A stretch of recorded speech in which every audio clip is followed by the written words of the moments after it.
After experiencing Dragon's Dogma to its full potential, I realized how much this game actually has to offer. So many different mechanics like monster climbing, pawn management, and picking up almost any object or person. The ambition behind Dragon's Dogma was massive, and the variety and skills alone can keep you invested for a long time. But what some people might not know about is that Dragon's Dogma was originally meant to be so much bigger.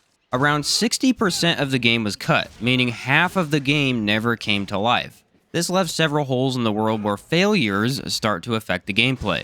With the sequel finally on its way, it's likely all these quote-unquote failures will be addressed directly, and the world could be much more immersive than before. Let's take a look at some of the biggest failures included in Dragon's Dogma and how DD2 can address them.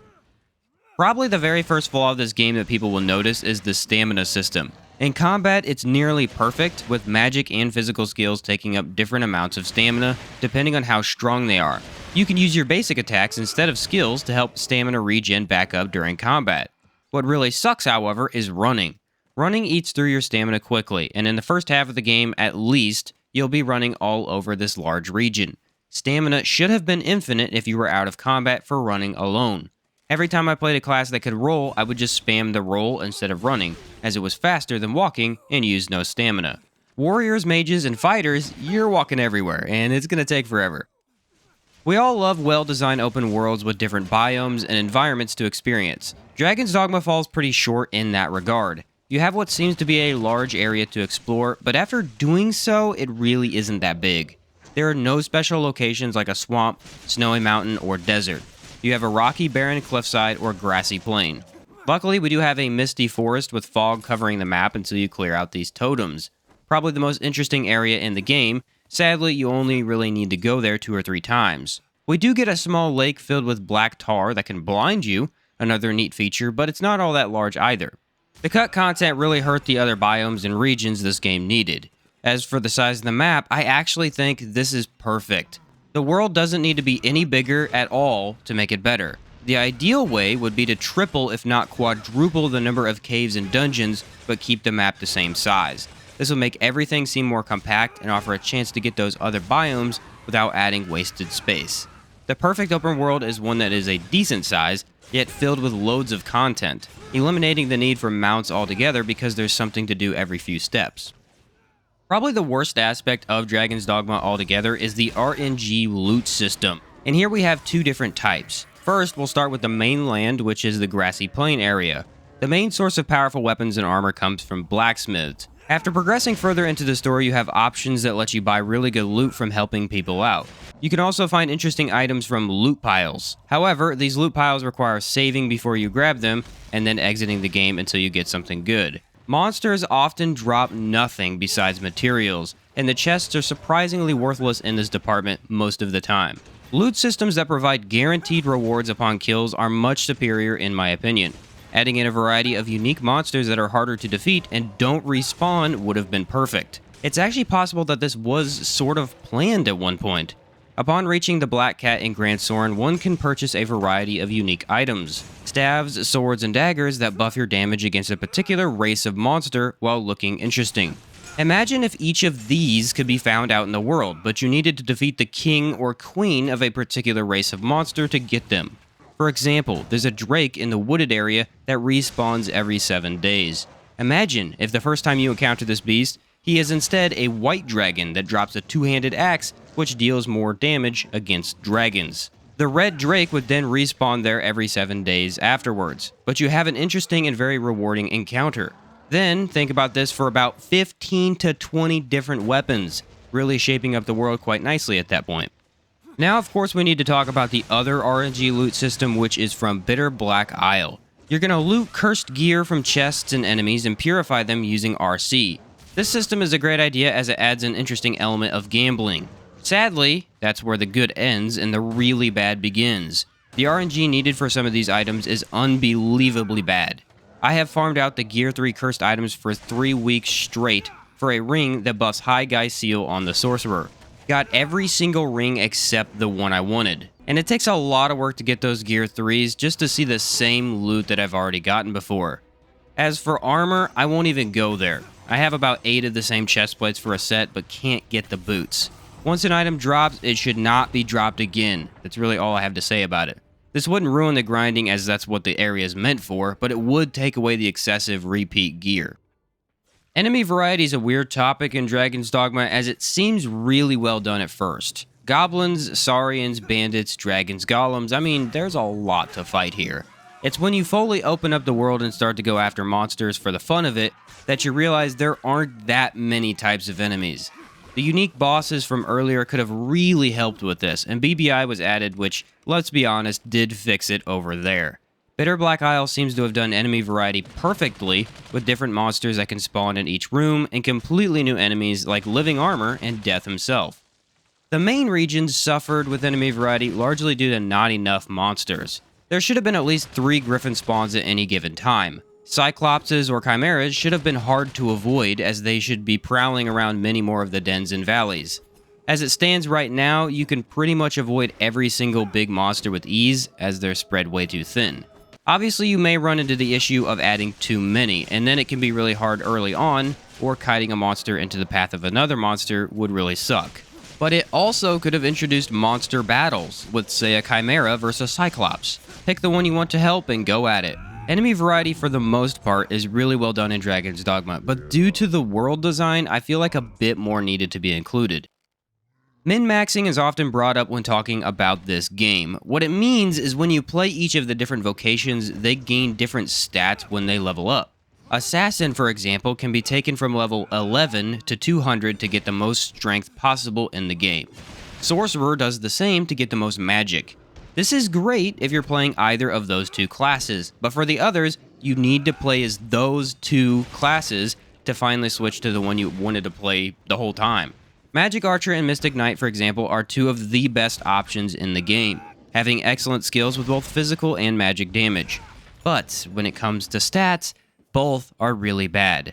Strider, on the other hand, is the most balanced class, leveling all stats nicely enough to have good magic and strength. Obviously, stat scaling isn't that big of a deal, as weapon power can be used to such heights that a pure magic class can still wield a greatsword on warrior and slay monsters. But if you do want to create the optimal build for your playstyle, it's nearly impossible. An easy way to fix this would be to have every vocation gain the same stats while leveling up, but each also would gain a unique stat. So for example, playing as both Assassin and Sorcerer would grant you the same amount of strength and magic boost for each level up.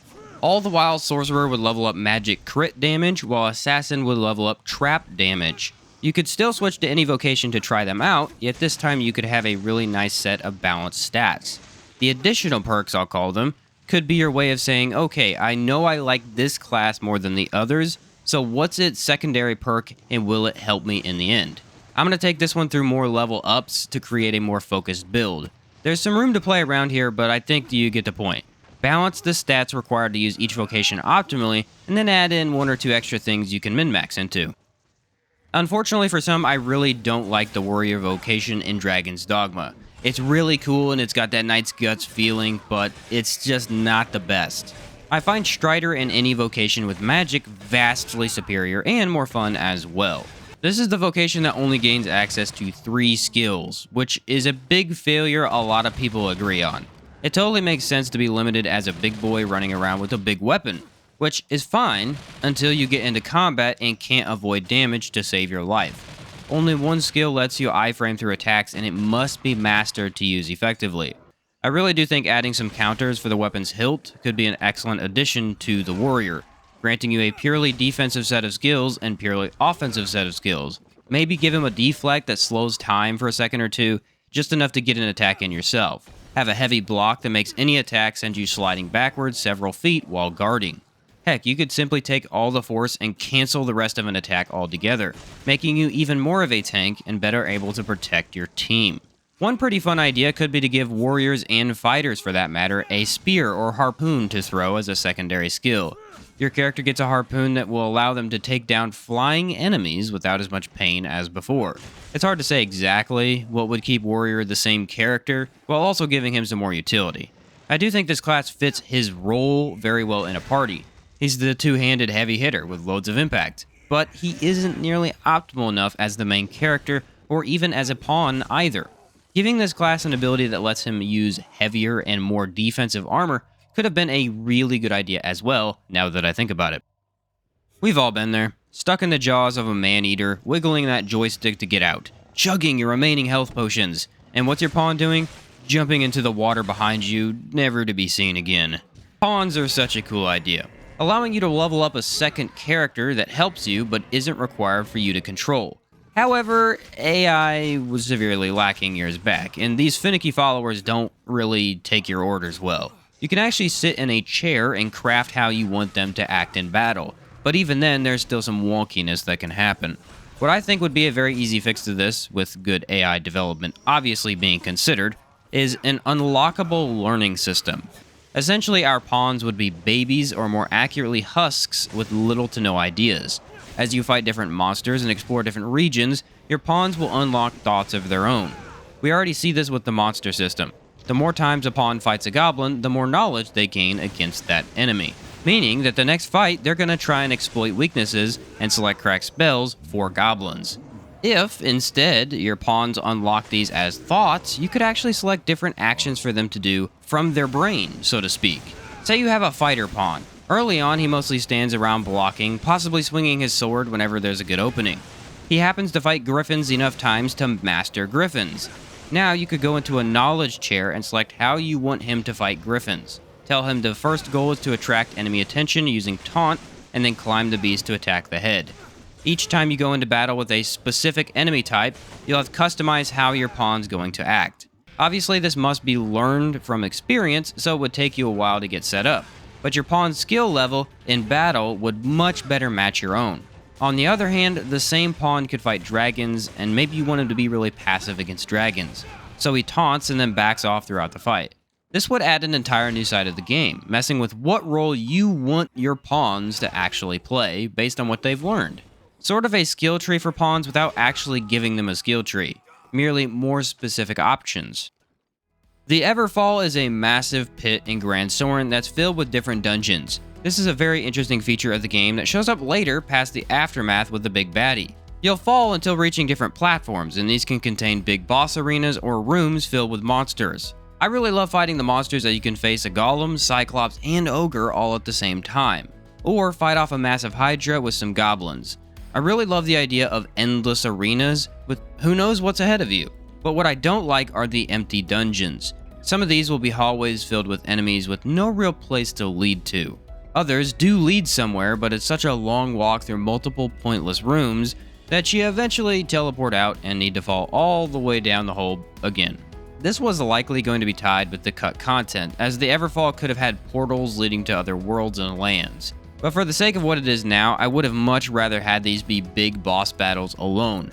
No more rooms and hallways, but each is a distinctly designed arena with a random boss/monster. That's really the only reason you want to go down there anyway. Like the UR Dragon, which was one of the more fun fights in the game. And after the battle, you could unlock a chest with gold or some other rewards. The Everfall is an awesome idea, I just wish it was either expanded on or polished up a bit more. In the end, Dragon's Dogma is more experimental than anything else. You can't take one look at this game without finding something that seems unique. Your size and weight affects if you can stand up to wind or reach high places. Augments change up builds in 100 different ways, leading to many combat options. And of course, the big one that we all love, climbing massive beasts. Almost every other mechanic I didn't talk about is really well done. The story's fun to follow, a bit confusing at times, but has a nice build-up. Quests are going to offer some nice experience and usually tie into a character's relationship with NPCs. This game's sequel has a lot to live up to, but so much can be done to make it bigger and better than the first. What types of things would you like to see changed in the sequel? I, for one, can't wait to climb more ogres with my Strider and shoot pawns into the stars with my magic archer. Thanks for watching, everyone, and I'll catch you next time.